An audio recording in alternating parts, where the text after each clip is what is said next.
diarias que paga el seguro. ¿Verdad? Usted ha tocado justamente ese reposo de 3 días, que digamos es muchas veces los empleadores prefieren, o los empleados, mejor dicho, prefieren que sea un reposo de 3 días, así necesiten más días porque no deben llevarlo al Seguro Social. ¿Por qué no se tiene que llevar ese permiso o ese reposo, perdón, de esas 72 horas al Seguro Social? Bueno, porque el sistema de cobertura de la seguridad social establece unos parámetros a partir de los cuales él responde o está obligado a proteger al trabajador. Entonces, de conformidad con nuestra legislación en materia de seguridad social, es solo a partir del 4.º día que el Seguro Social debe ocuparse o debe encargarse de pagar las indemnizaciones que se derivan por el tipo de incapacidad que tenga el trabajador. Antes de eso, le corresponde, como bien señalaba el doctor Arismendi, le corresponde al patrono pagar esos 3 primeros días, mientras el trabajador no está.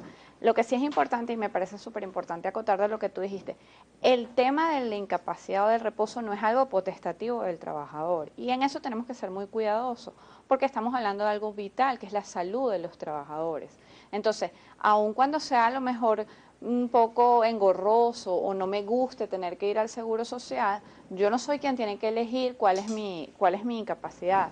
Quien tiene que decirlo es un profesional de la salud, bien sea del ámbito público o bien sea del privado, que luego yo tenga que ir a convalidar el Seguro Social, pero es él quien tiene que decir. ¿Por qué? Porque eso lo que va a determinar es qué capacidad tengo yo para estar en mi trabajo, porque si médicamente yo no estoy en condiciones para atender mi trabajo, entonces evidentemente no puedo estar ahí porque pongo en riesgo mi salud y a veces puede ser, dependiendo del trabajo que yo realice, la salud de las personas que están a mi alrededor. Yo quiero aprovechar esta oportunidad para colocar y revisar también pues material de investigación que ha preparado nuestro equipo de producción, entre ellos el artículo 7.2 y 7.3 de la Ley del Trabajo. Vamos a presentar estos 2 artículos para ustedes y continuar con la conversación. Artículo 73 de la Ley Orgánica de Trabajo, los trabajadores y trabajadoras. Durante el tiempo de suspensión, el trabajador no estará obligado a prestar el servicio ni el patrono a pagar el salario. En los casos de los literales A y B del artículo 72, el patrono pagará al trabajador la diferencia entre su salario y lo que pague la seguridad social. Artículo 72. Supuestos de la suspensión. A. La enfermedad ocupacional o accidente de trabajo que incapacite al trabajador durante un periodo que no exceda de 12 meses. B. La enfermedad o accidente no ocupacional que incapacite al trabajador durante un periodo que no exceda los 12 meses. Justamente estos artículos tratan el tema de la indemnización y esa indemnización o parte de la indemnización corresponde, como explicaba muy bien Natalia y también el profesor Arismendi, 66,66% por parte del Seguro Social y un 33,33% ese restante por parte de la empresa donde se está elaborando. ¿Cómo se llega a este acuerdo? ¿Y de dónde basa estos porcentajes de 66,66 y 33,33? No, bueno, profesor, así está construido el sistema del Seguro Social. O sea, supone que hay una responsabilidad que, como bien explicó Natalia, las enfermedades no son responsabilidad en principio de nadie, salvo que se trate de enfermedades ocupacionales en donde es el patrono de alguna manera que creó las condiciones para que la enfermedad se produjera, y eso es un sistema distinto.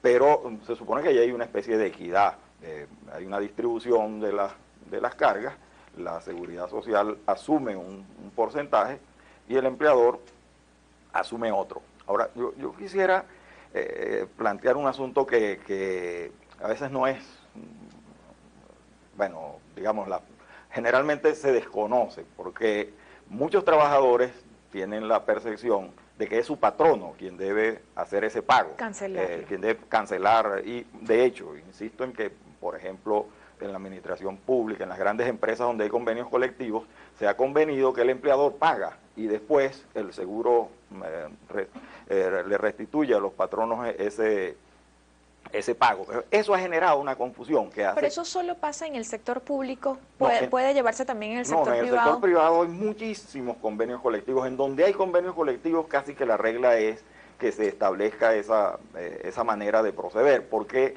era lo que iba, es que el Instituto Venezolano de los Seguros Sociales, lamentablemente, tiene una lentitud en los procedimientos.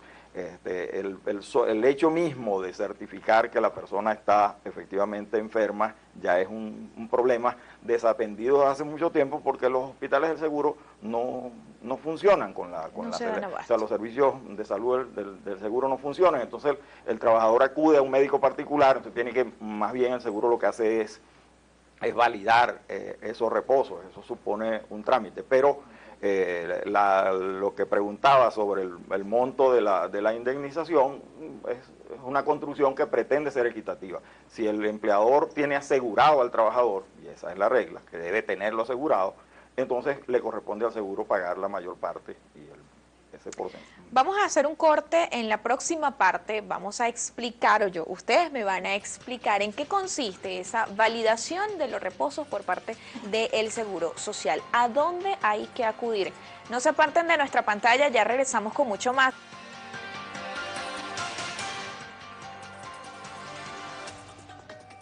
Continuamos acá en Soluciones conversando con especialistas en materia laboral sobre el tema de los reposos y los permisos. Y justamente había dejado una pregunta al aire, y es que ¿en qué consiste esa validación de un reposo y qué recaudos tiene que llevar un empleado al Seguro Social para validar ese reposo de más de 72 horas? Bueno, fundamentalmente el trabajador debe dirigirse al ambulatorio del Seguro Social que queda en el municipio donde él reside o en el municipio donde está ubicada la empresa.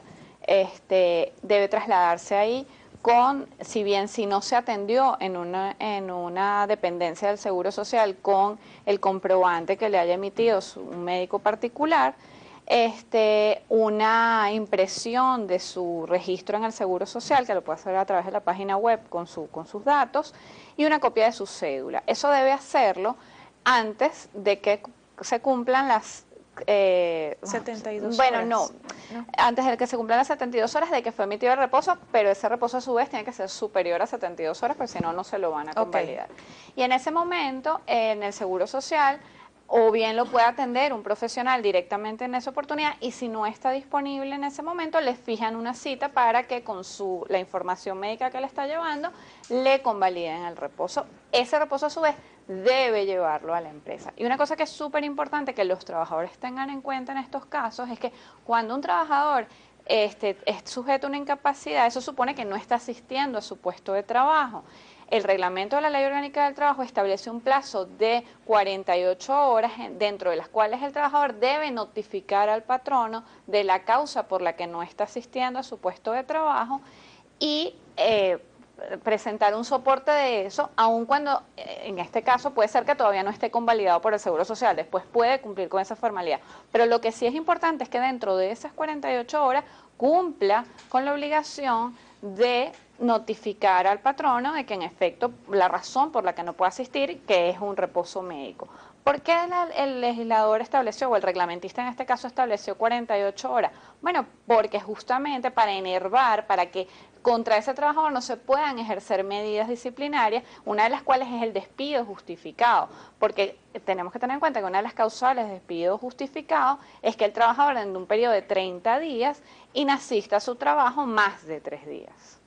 ¿Qué pasa si no se valida ese reposo en ese periodo que estipula la ley de 72 horas, por supuesto si es superior a esos 3 días, profesor? Bueno, si no se valida, está poniendo la carga del lado del seguro. El trabajador, en el plano de su relación con el patrono, para el patrono lo que importa... Exacto, bueno, que haya sido notificado en esas 48 horas. De lo contrario, el seguro no reintegra lo que el patrono le haya pagado a ese trabajador, en el caso de que estuviésemos en el supuesto de trabajadores amparados por convenios colectivos. Si no es así, el patrono sencillamente no tiene la obligación de pagar nada, porque no sabe, o si sabe, le va a requerir al trabajador que le lleve la validación de la... Pero además, en esos casos, quien tiene que hacer el pago es el seguro. O sea, cuando el trabajador está de reposo, quien está obligado a pagar es el seguro. Yo voy a insistir en que ahí hay una distorsión muy grande sobre el deber ser y lo que es, ¿no? Porque lo que debe ser es que el seguro tenga suficientes hospitales ambulatorios para atender a los trabajadores, esa es una de las... Y eso facilitaría mucho las cosas, porque el trabajador va donde está habituado a ir y allí mismo le deberían emitir la certificación de que está incapacitado, y de esa manera todas las cosas se arreglarían. Pero como eso no es así, va a un hospital, las colas, el drama de... Entonces, si el que puede... Que no lo pueden atender, hay que ir a otro sitio. Va a una clínica y entonces la certificación que de un médico particular para el seguro no es válida. O sea, no tiene ninguna eficacia, no es que no sea válida. Hasta tanto el seguro no la certifica, el propio seguro no la asume. Entonces, ¿cuántos trabajadores hacen esto? Y terminan llevando la certificación es al empleador, porque repito que en la memoria del trabajador lo que está es que es el patrono.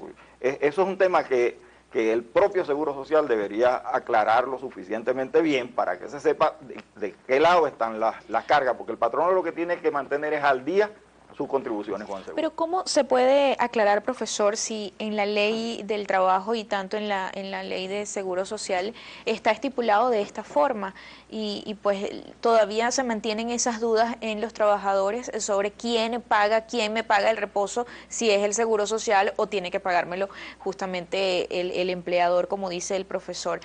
¿Se ameritaría a lo mejor una reforma o una campaña de información a los trabajadores?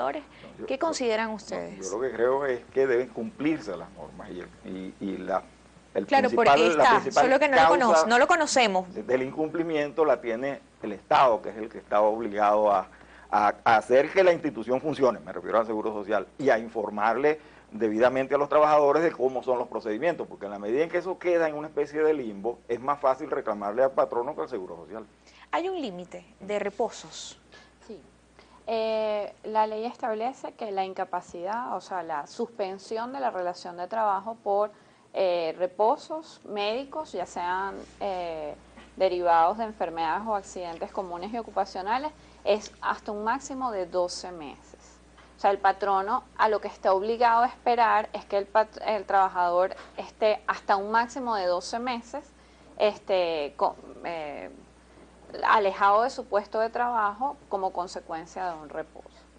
Yo voy a aprovechar también este momento para solicitarle al equipo de producción que nos coloque también el artículo 141, que es de la reforma parcial del Reglamento General de la Ley del Seguro Social, que fue publicada en la Gaceta Oficial número 39.912 del 30 de abril de 2012, y es justamente trata sobre el tema de las incapacidades y las clasifica, y es un artículo bastante amplio que pues explica un poco el tema de las incapacidades y de los tipos de reposo. Vamos a colocarlo para ustedes.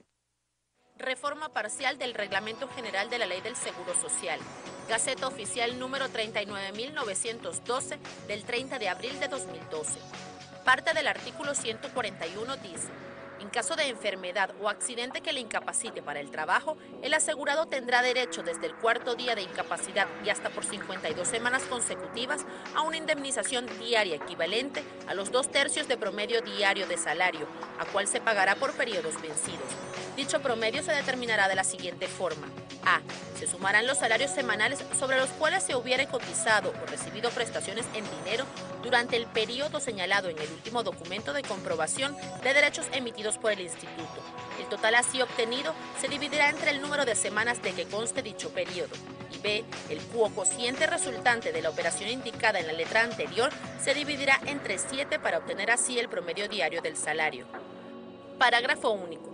A los fines de lo establecido en este artículo, el facultativo que declare la incapacidad temporal para el trabajo deberá indicar en todo caso en el mismo acto los periodos en los cuales se deberán evaluar las condiciones físicas del asegurado y determinar sobre el estado de su incapacidad, con el objeto de decidir si continúa la incapacidad temporal, si ha cesado la misma o si por el contrario ella es permanente, en cuyo caso deberá ser cubierta por el Fondo de Pensiones como incapacidad parcial o invalidez.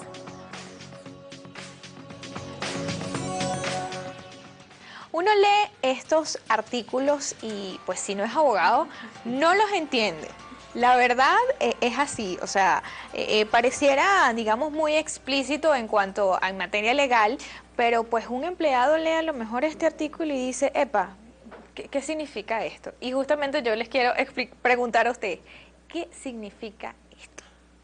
Bueno, básicamente lo que tiene que saber un trabajador es que dependiendo del tipo de incapacidad que tenga, o sea, pero eso ya se refiere a incapacidades ya declaradas, es decir, ya el trabajador se considera que esa incapacidad puede ser parcial y permanente, es decir, que lo incapacita de manera total, que lo incapacita parcialmente, pero para siempre, o puede ser total y permanente. Entonces, dependiendo de eso, el Seguro Social tiene unos baremos sobre cómo le va a pagar la incapacidad a ese trabajador el resto de su vida, porque ya no estamos hablando de incapacidades que tienen que ver con algo temporal, es decir, que el trabajador va a poder superar esa incapacidad, sino que está hablando ya de una situación que modificó el estado de salud del trabajador y esa modificación supone que la seguridad social, que nos ampara a todos, va a tener que pagarle a ese trabajador unas indemnizaciones en función de eso. Es decir, ya no tiene nada que ver entonces con esas indemnizaciones No. de 66,66% y 33,33%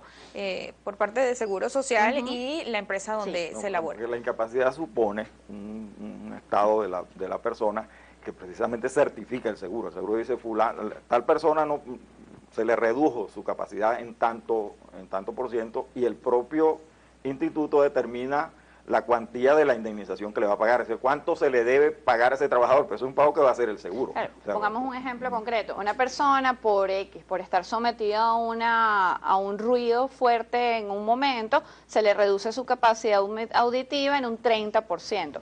Eso evidentemente va a repercutir en su capacidad para trabajar. Esa capacidad para trabajar, que se ve disminuida en un 30% o en un X%, bueno, el Seguro Social, si la persona tramita su incapacidad y todo lo demás, le va a pagar una indemnización en función de esa reducción en su capacidad laboral que él sufrió como consecuencia de esa situación de salud.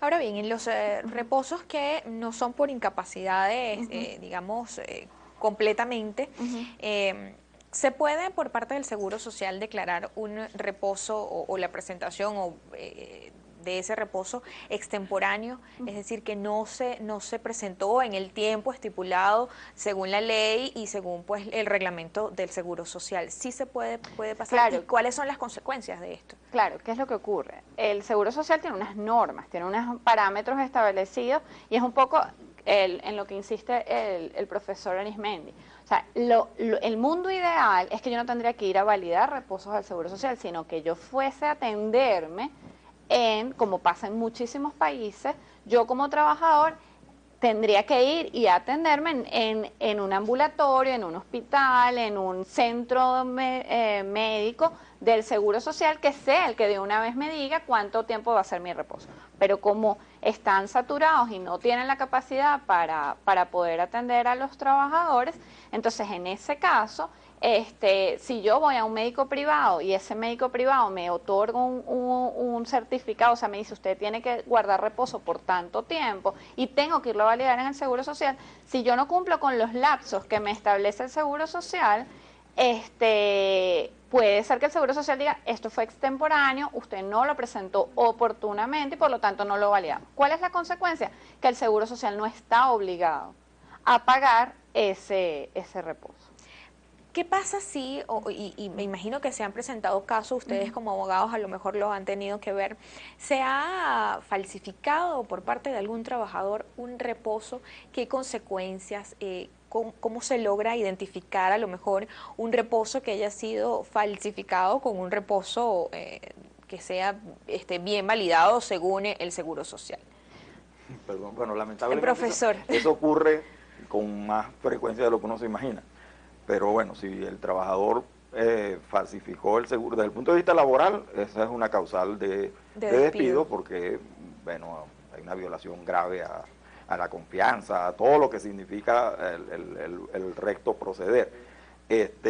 Y de acuerdo con las normas del Seguro Social, pues también creo que existen sanciones a quienes así proceden. O sea, estás alterando te estás colocando en la posición de aquel que transgrede normas de estricto cumplimiento, y entonces el que así procede no se le pueden pagar indemnizaciones, sino todo lo contrario, lo que es merecedores de sanciones. Natalia. Sí, yo quería decir que esto es gravísimo, yo lo he visto en algunas oportunidades, no es lo que más ocurre, pero sí lo he visto. Esto es, adicionalmente a las medidas disciplinarias que en materia laboral se pueden tomar, también se pueden tomar medidas penales contra quien haya hecho este reposo. Si lo forjó directamente el trabajador, bueno, contra el trabajador, porque eso es forjar un documento, incluso más grave aún, que los he visto forjados del Seguro Social, es decir, incluso se han sustraído sellos del Seguro Social. Eso es muy delicado. Y si hay un médico que se presta a estar haciendo declaraciones que no son ciertas, que no son reales, pues también es bastante grave. Y por eso un poco lo que quisiera transmitir aquí es que esto es algo muy delicado, no se debe hacer, o sea, además incluso para si lo hace un profesional de la medicina, claro, que pues tengo que pensar que no es lo general. Bueno, además de una violación a su ética profesional, también es un tema de falsa atestación, y esos son conductas que no deben ocurrir, y más en un ambiente laboral. Antes de irnos al corte, yo justamente los voy a dejar con el artículo 321, que es del Código Penal, que justamente se refiere al tema de las sanciones cuando son falsificados algún documento. Es el artículo 321 del Código Penal. Nos vamos al corte y los vamos a dejar con este artículo. Ya regresamos acá en Soluciones conversando sobre el tema de los reposos y los permisos laborales con especialistas en esta materia, que miren que nos han ayudado a aclarar bastante este tema. Ya regresamos. Código Penal, artículo 321. El individuo que hubiere falsificado o alterado, total o parcialmente, alguna escritura, carta u otro género de papeles de carácter privado, de modo que haciendo él u otro uso de dichos documentos pueda causarse un prejuicio al público o a particulares, será castigado con prisión de 6 a 18 meses.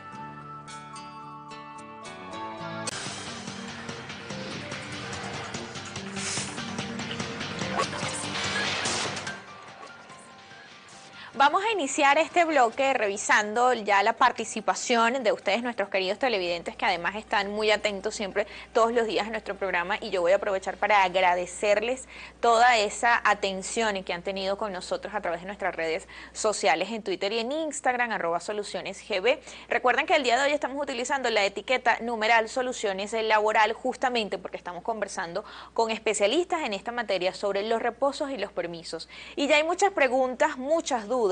Vamos a comenzar con el Instagram. Vamos a iniciar con esta primera persona, Gerianas C. Dice: buenos días. ¿Es correcto que las utilidades se descuenten los días de reposo que estuvieron en el año? Además dice: mi abuela trabaja para una empresa privada y la respuesta que le dieron por recibir 45.000 bolívares de aguinaldo fue esa. Claro, lo que ocurre es que en efecto el artículo, tal y como lo pudimos ver al inicio, el artículo 73 de la ley dice que durante la suspensión de la relación de trabajo, y una de las formas de suspensión es los reposos médicos, el tiempo computa para el cálculo de todos los beneficios laborales, utilidades, vacaciones, bono vacacional y prestaciones sociales. ¿Qué pasa? El tiempo computa, pero en ese periodo el trabajador no está percibiendo el pago de su salario, sino lo que está percibiendo es como una indemnización sustitutiva. Una de las grandes dudas que deja la interpretación actualmente de la ley es si el tiempo computa, pero el trabajador en ese lapso no está recibiendo un salario propiamente dicho, sino una indemnización, yo debo computar esas percepciones, ese 33,33% que hablamos al inicio, para que inciden las utilidades o no. Hasta ahora no tenemos una respuesta, porque a pesar de que la ley fue promulgada en el año 2012, y esto no lo dijimos al inicio y hemos debido decirlo, esto es una novedad de la ley. Antes La ley preveía que durante el tiempo de reposo simplemente ese lapso no computaba, es una novedad de la ley que ahora el tiempo sí computa, el tiempo de reposo. Okay. No nos queda claro aún, no tenemos sentencias de la Sala de Casación Social que lo aclare, no ha salido el reglamento que haya debido salir, que aclare este tipo de cosas, que cómo impacta ese tiempo que la ley dice sí computa, pero que realmente el trabajador no está recibiendo el pago de su salario como tal. Otra persona, y antes que nos responda el profesor, que sé que también tiene muchas cosas que aclararnos, pero justamente yo quiero leer este mensaje en Instagram de LoreMR29. Dice, buen día, luego de 11 años contratada en la administración pública, esta pasa a ser contratación indeterminada. Es posible solicitar un permiso, bien sea remunerado o no remunerado, y esto a propósito del otro punto que también quiero tratar con ustedes, que es el tema de los permisos. Profesor. Bueno, ahora entramos en un territorio distinto, porque los permisos de los funcionarios públicos se rigen por el Estatuto de la Función Pública. Entonces ahí están clasificados los que son remunerados de concesión obligatoria, los que no son remunerados, esos están allí clasificados en qué casos procede. Las reglas de la administración pública son un tanto distintas. En el sector privado no operan las mismas reglas, sino que en general, o sea, esos permisos, hay algunos que son como obvio que se otorguen atendiendo a las circunstancias en las cuales se solicitan, y hay otros pues, que son potestativos del empleador si los otorga o no. Ahora hay una mezcla allí con el tema de, a propósito del primer asunto con lo de las utilidades y eso, ¿no? Porque si son utilidades, si estamos hablando de empresas privadas, el modo como se determina lo que le corresponde a cada trabajador se calcula con los salarios percibidos, ¿no? Luego, si hay un periodo durante el cual no se percibieron salarios, pues es difícil. Esos son de los asuntos que, como bien dice Natalia, que más bien el reglamentista o la consultoría jurídica del Ministerio del Trabajo, o en última instancia, bueno, a lo mejor no se ha planteado la situación, deberían aclararlo los señores magistrados o los señores administradores. Porque, evidentemente, si la norma sobre el cálculo de utilidades dice que la cuantía de lo que le corresponde a cada trabajador se calcula con el monto de los salarios, entonces si lo que se ha percibido durante un determinado mes o durante un determinado periodo son las indemnizaciones del seguro, pues cualquiera podría decir con razón que esas indemnizaciones no se pueden tomar en cuenta para esos cálculos. Ahora, en el mundo laboral nosotros solemos orientarnos por el principio de lo que más favorece, cuando eso es posible. Ok. Hay otra persona, hay muchísimas preguntas en el Instagram en este momento en torno a las dudas sobre los reposos. Yo quiero leer de Egori González, dice, ¿qué pasa cuando el trabajador lleva a validar el reposo en el Seguro Social? Le dicen que no le pueden validar porque el patrono no paga la cotización desde el año 2012. Claro, en ese caso es súper importante porque la propia ley establece una solución, y es que si el patrono no cumple con su obligación de tener al trabajador inscrito en el Seguro Social o no se encuentra al día, el patrono está obligado a pagar el salario. Entonces, ojo con eso, porque tampoco quiero decir, muchas veces el Seguro Social tiene problemas administrativos y no registra debidamente las cotizaciones que hacen los patronos correctamente, y me ha pasado en muchos casos que lo he visto, que muchas veces la empresa, los trabajadores dicen, no, yo no estoy al día, no tengo mis cotizaciones en el Seguro Social, y la empresa sí ha cumplido con su obligación. Es importante que en ese caso el trabajador pida información a la empresa, exija que le den los reportes donde se demuestre que está solvente para que pueda ir al Seguro Social. Si no está solvente, tendría que ser la empresa quien pague el salario. Hay otra persona acá que nos pregunta, el bono vacacional, este es Janet 190, el bono vacacional forma parte de las utilidades. Bueno, la gente ya en este momento está por cobrar utilidades y están muy pendientes de eso, pero vamos a contestarle, ¿forma parte o no forma parte? El bono vacacional es un pago salarial, y en tanto que pago salarial, pues entra en la base de cálculo de las utilidades. O sea, cuando se va a calcular, a determinar cuánto le corresponde a una persona por utilidades, entonces se toman en cuenta todos los ingresos salariales, incluido lo que se le pagó por bono vacacional. También ahí hay un mar de dudas. De dudas. Mar de dudas. Yo creo que aquí podríamos, yo como que voy a pedirle a mujeres en todo la hora. Bueno, porque además la genera la manera como el Ejecutivo procede, el modo, pero ahí es de verdad que es bien importante que se tengan en claro que son dos mundos distintos. El mundo de las relaciones particulares, regido por la ley del trabajo, y el mundo de las relaciones públicas. En la administración pública lo que se pagan son aguinaldos. O sea, no hay, claro, porque esas no son empresas que produzcan dividendos. Y entonces allí la base de cálculo, por ejemplo, ahorita se creó todo un mar de confusiones porque aparentemente el presidente Maduro dijo, yo no he oído el audio como dicen ustedes, dice que hay un ajuste para los funcionarios públicos y que la bonificación de fin de año se va a calcular con ese monto. Bueno, si hay una norma que así lo señale, pues no basta la declaración presidencial, entonces se calculará para la administración pública con ese monto. Ahora, en el caso de las empresas privadas, salvo que un contrato colectivo diga cómo se hace el cálculo de las utilidades y eso resulta más favorable a los trabajadores, salvo en esos casos, el modo de hacer la determinación es aplicando la ley. Y la ley dice que la utilidad se calcula sobre los ingresos totales que el trabajador percibió al año, sobre los ingresos salariales. Claro. Tenemos que hacer un corte acá en Soluciones. Yo me voy a ir con este mensaje en Instagram y me comprometo a preguntarles en el próximo bloque. Carelis 2708 dice, asesoren sobre el reposo pre y postnatal. ¿Cómo es remunerado ese reposo? Muchas dudas en torno a este tema. Ya regresamos con la última parte de nuestro programa. Muchísimas preguntas en torno al tema de los reposos. Vamos a ver si el tiempo nos da para seguir respondiendo. Ya volvemos con mucho más acá en Soluciones. El tema de los reposos prenatales y postnatales también.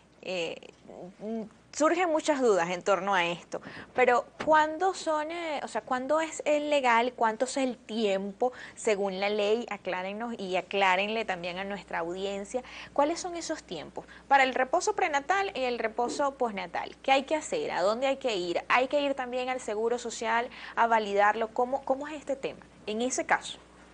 Bueno, básicamente el reposo pre y postnatal está previsto en la ley, de hecho fue aumentado con la promulgación de la Ley Orgánica del Trabajo de los Trabajadores y las Trabajadoras en el año 2012 y establece que son 12 semanas de descanso prenatal y 20 semanas de descanso postnatal, pero la ley permite o prevé que dependiendo de las condiciones de salud de la trabajadora, esta pueda retrasar el descanso prenatal, y para acumularlo con el descanso postnatal. Que bueno, además médicamente hay muchos médicos que dicen que eso es una locura, porque hay trabajadoras que quieren casi que trabajar hasta el último día, cosa para extender el periodo postnatal, y bueno, eso tampoco es saludable. Pero más allá de ese tema, el legislador lo permite.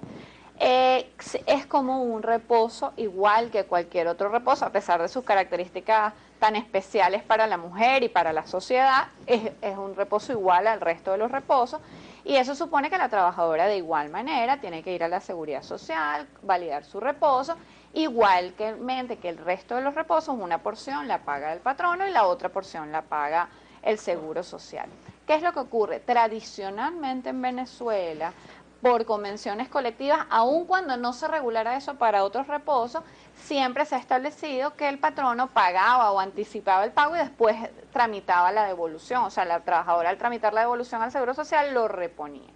Y muchas empresas, incluso que no tengan contratación colectiva, lo hacían o lo hacen con sus trabajadoras embarazadas, pero ya eso es potestativo o acordado entre las partes, pero la obligación legal del patrono es únicamente pagar el porcentaje que le establece la ley. Surge además el tema de la lactancia exclusiva, la lactancia materna exclusiva, y eso también genera muchas dudas en las mujeres. De hecho, investigando sobre este tema para preparar el programa de hoy, en las redes sociales, páginas en internet, aparecen muchísimas denuncias por parte de mujeres que los patronos no respetaban ese horario para la lactancia exclusiva. ¿Qué pasa? ¿Qué casos ustedes han visto recientemente, profesor? Bueno, es que la norma establece que dependiendo del tamaño de las empresas, debe haber en las empresas unos lugares para que las madres hagan pues el tema de la lactancia para sus hijos o hijas. Pero ahora, está claro que no en todas las empresas no, existe en la este mayoría espacio. no las hay, porque esas son de las cosas, volvemos al punto, que la norma dice debe hacerse tal cosa. Ahora, usted se imagina en Caracas, porque a lo mejor en un pueblo las cosas son más sencillas, pues, y a lo mejor le resulta que a la madre le es más fácil ir a su casa o llegar más tarde al trabajo. En el caso, supongamos, imagínense que una empresa en Los Ruices tiene una sala para la lactancia y la mamá vive en Catia. Entonces va a llevar al niñito para Los Ruices y entonces, sobre todo aquello es un problema complejísimo. Claro. Entonces, lo que se acostumbra es que se le dan los permisos a la madre para que llegue más tarde, por ejemplo. Mire, vamos a cumplir con esto de esta manera. Generalmente se trata de construir un acuerdo que facilite los permisos, que se cumpla y de verdad que las mamás pues le den teta, ¿no? Exacto. a sus hijos. Pero, digamos, no es sencillo. Es un tema de planificar cómo cumple la trabajadora con su hijo, que es una cosa prioritaria, y también cómo cumple con el empleador. Porque si la cosa se hace demasiado compleja, el resultado no puede ser que la lactancia, el periodo de lactancia, se convierta más bien en un no trabajar, porque eso no está previsto así. El tema de los permisos, sí, Natalia. Y una propuesta que yo pienso que podría ser una propuesta legislativa es que otros países, por ejemplo en España, se permite que la trabajadora elija si quiere tomar los permisos de lactancia, que evidentemente además son mucho menores que los venezolanos, o si desea acumularlos y extender su descanso postnatal. Y eso sería a lo mejor una alternativa para algunas trabajadoras que digan, bueno, yo prefiero quedarme quizás un par de semanas más con mi hijo que estar después corriendo, saliendo más temprano del trabajo o llegando más tarde, que interrumpe también mi jornada. ¿Qué pasa con los padres? Porque si bien las mamás, bueno, estamos claras, tienen esas semanas de pre, de post, pero ¿qué pasa con los papás? Bueno, los papás tienen un permiso de paternidad que establece la ley, que es de 14 días continuos, y eso ha sido todo un debate profundo porque la Seguridad Social no lo cubre. O sea, el Seguro Social no contempla esos 14 días. Esos 14 días, y la respuesta del Seguro Social es que deben pagarlo las empresas. En la ley eso no está claro, pero bueno, muchas inspectorías del trabajo han terminado determinando, perdón por la cacofonía, que debe pagarlo la empresa, pero al día de hoy jurídicamente no está del todo claro que sea la empresa quien deba pagar. Si tiene, y a mí me surge esta duda en este momento, si es un parto de gemelos, de morochos, de quintillizos, ¿esos 14 días es por cada hijo? ¿O es por esos 5 o los hijos que tengan? No, prevé que es cuando son partos múltiples se extiende. Hasta 21 si son días. 2, hasta 21 días, sí. Así sean 4, 5, 6. Imagínense. Además, eso es un problema de las improvisaciones, ¿no? Claro. Porque el reposo por paternidad se estableció fue en el decreto de 2012, en la ley del trabajo. Y el Seguro Social no, que es lo que corresponde, porque en la Constitución la paternidad aparece como una contingencia más. Si es así, entonces el seguro es quien debería asumir el pago de esas. Claro, pero el seguro alega que ellos no han creado una contingencia presupuestaria para eso y no tienen fondos donde sacar ese, y está bien, pero entonces habría que reformar la norma. Hay un artículo justamente de la Ley de Seguro Social, es el artículo 11, que habla justamente sobre el derecho a la presentación médica que se requiere con ocasiones de maternidad y la indemnización. Vamos a colocarlo para ustedes en este momento. Ley Orgánica de Trabajo, los trabajadores y trabajadoras, reincorporación al trabajo. Artículo 75. Cesada la suspensión, el trabajador o trabajadora tendrá derecho a continuar prestando servicios en las mismas condiciones existentes para la fecha en que ocurrió aquella, salvo que a. Por circunstancias. Bien, estaban colocando para ustedes, era el artículo 75, que es de la Ley Orgánica del Trabajo, los trabajadores y las trabajadoras, esto en torno a la reincorporación al trabajo. Tenemos pendiente entonces la del artículo 11, que es la Ley del Seguro Social, que justamente habla sobre la maternidad. Vamos a comenzar a revisar parte de lo que han sido sus comentarios a través de nuestras redes sociales. En Twitter también, lo hicimos ya con Instagram. Muchísimos comentarios, esperemos que de verdad le hayamos podido aclarar a todos nuestros seguidores en Instagram, pero también en Twitter hay varias preguntas en torno a los reposos. Y yo voy a iniciar con Noel Zuniaga. Dice, hay instituciones que suspenden sueldos y cesta tickets a trabajadores pese a llevar reposo convalidado. ¿Qué pasa en estos casos? ¿O por qué? ¿Eso depende de las políticas? ¿Cómo es la cosa? Dice, hay instituciones que suspenden sueldos y cesta tickets a trabajadores pese a llevar reposo convalidado. Es que volvemos a la confusión. Quien paga, quien tiene la obligación de indemnizar por los reposos es el Seguro Social. Salvo que la costumbre o algún convenio colectivo haya establecido esa responsabilidad en cabeza del patrono, pues es el seguro quien tiene esa obligación. Repito, los empleadores la han venido asumiendo y ojalá que todos la asumieran, ¿no? Y en el caso del llamado ticket de alimentación, pues allí no hay nada que discutir. La ley dice que si el trabajador está de reposo, el empleador tiene que seguir pagándole el cesta tickets. Los bonos socioeconómicos el beneficio se de tienen se tiene que seguir pagando. En ese caso es el empleador el que Claro. tiene que pagar, porque ahí el seguro no tiene nada que hacer, pero las indemnizaciones no son por cuenta del patrón. Hay otra persona que nos pregunta, Fátima Reyes, dice, los pensionados que siguen trabajando deben seguir aportando al Instituto Venezolano de Seguros Sociales. Eso está prohibido por la Ley Orgánica de Seguridad Social. Establece que quien es beneficiario de una jubilación o de la pensión de vejez no tiene por qué hacer cotizaciones.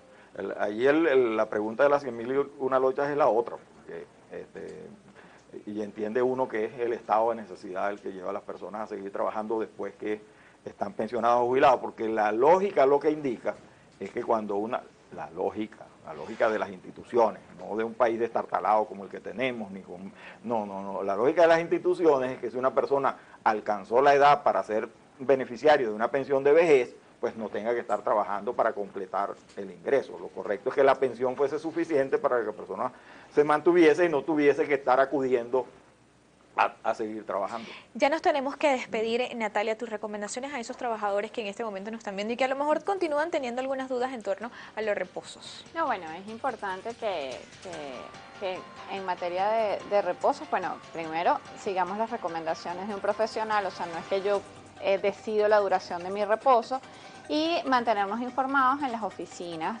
en los ambulatorios del Seguro Social, pero yo sí creo que es importante, y es una labor, un poco lo que hablábamos al principio, es una labor a veces de las empresas, hacer un poco de acompañamiento, porque muchas veces los trabajadores están de reposo y no saben a dónde tienen que ir y dónde tienen que hacer, y a lo mejor un departamento de recursos humanos o el departamento de administración puede un poco hacer una tablita o unos tips que diga, mire, tiene que hacer esto, Claro. para que sea más sencillo. Profesor. Mire, yo tengo la enorme preocupación por un asunto que no tratamos y lo voy a dejar así. Fíjense, con ocasión Me lo deja en el aire, pero yo me comprometo a que lo vamos a tratar y lo vamos a volver a invitar. Sí, porque las inasistencias al trabajo o unos permisos sobrevenidos tienen que ver con el tema de no conseguir cómo comer. De los alimentos. O sea, de los alimentos. Y entonces ese es el drama de los empleadores públicos y privados en este país en este momento, porque los trabajadores, como no consiguen, entonces si apareció el producto tal, van enseguida a solicitar permiso y algunos ni lo solicitan porque se tienen que ir a hacer cola para conseguir que comer. Ese es un tema con el cual el derecho del trabajo nunca se había tropezado y que ahora lo tenemos en la cotidianidad y hay que abordarlo. Vamos a abordarlo acá en Soluciones. De verdad que nos comprometemos al tema de los permisos y justamente esta situación, muchos trabajadores pues están faltando a sus puestos de trabajo justamente para buscar comida. Vamos a tocarlo en un próximo programa y segurísimo lo vamos a invitar, profesor, para aclarar este tema. León Arismendi, abogado, profesor universitario, abogado en Derecho Laboral y también director del Instituto Nacional de Estudios Sindicales, nos estuvo acompañando el día de hoy. Natalia de Paz, abogada especialista en Derecho Laboral. Muchísimas gracias por habernos acompañado el día de hoy. A ustedes, esperemos que pues el día de hoy le hayamos también aclarado muchas dudas en torno a este tema de los reposos laborales. Los vamos a dejar con Mujeres en Todo. Hoy están de fiesta porque una de sus conductoras está cumpliendo años, así que felicitaciones desde ya a Alejandra. Que pases un feliz cumpleaños de parte de todo el equipo de Producciones de Soluciones. Chao, hasta mañana. Artículo 11. Las aseguradas tienen derecho a la prestación médica que se requiera con ocasión de su maternidad y a una indemnización diaria durante los permisos de maternidad y por adopción establecidos legalmente, la cual no podrá ser inferior al salario normal devengado por la beneficiaria en el mes inmediatamente anterior a la iniciación de los permisos o a la fecha en que estos debieron otorgarse de conformidad con esta ley.